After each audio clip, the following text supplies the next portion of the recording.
Watch and see how the FUNAB students are also producing palm oil in a massive scale there in the university. Just watch and see.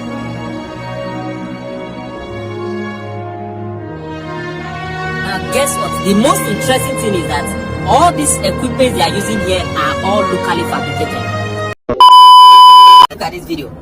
What you're seeing here is one of the biggest palm oil processing farm in the whole of Nigeria. This particular farm you're seeing here is in Warri. Yes, this is a palm fruit plantation, and you can see this tree is said to take 4 years to grow, and after that 4 years it will continue to yield fruit for the next 30 years. Now watch and see the procedures, how these people produce palm oil, and not just only palm oil that they produce here. Yes, after the palm oil production, they still go ahead to process the palm kernel and extract the oil from the palm kernel. You're going to see the entire process as we go. Now watch and see. So this young lady, Oluwala Amuli, she took us to Warri.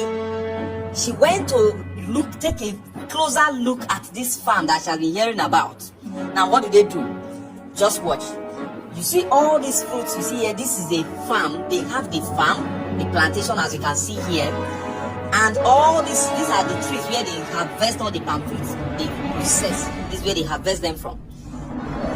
Now, after harvesting, the bunch of the palm fruit points, they put it in that machine. That machine will do the bunching, separate the bunch from the fruits. Then they put it into this boiler. So from this boiler, it goes to another machine that does the squeezing, you can see.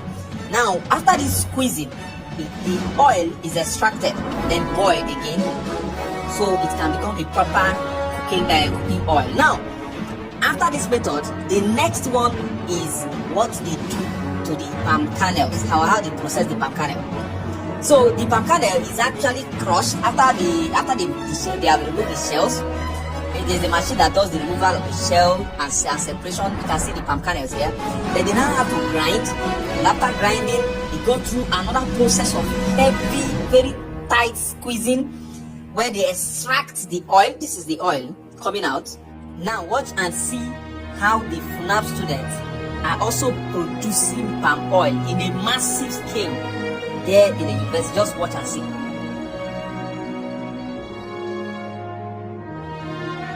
Now guess what? The most interesting thing is that all these equipment they are using here are all locally fabricated. I believe so many people doesn't even know that these things happen in this country. Nigeria still has it. Now let me give you this information. So recently, the Indonesian government stood up and banned the export of palm oil. You know the reason? Because they want to start using the palm oil to produce other goods like soap, toothpaste. Of course, you know so many things that palm oil is used for to produce. Now that because they see palm oil as a raw material and they don't want to export their raw material, so they are making people, that is forcing their people who produce palm oil, they are forcing them to keep the palm oil in their country so they can be used for the production of other commodities that can now be exported as finished products. Now this is going to force what we call global inflation in the oil industry, this especially palm oil industry, because it is not only for consumption, it is basically used as a major raw material for so many kind of commodities out there in the market. So this is one reason why people who are neglecting this particular business, I just look at them and I laugh. Seriously.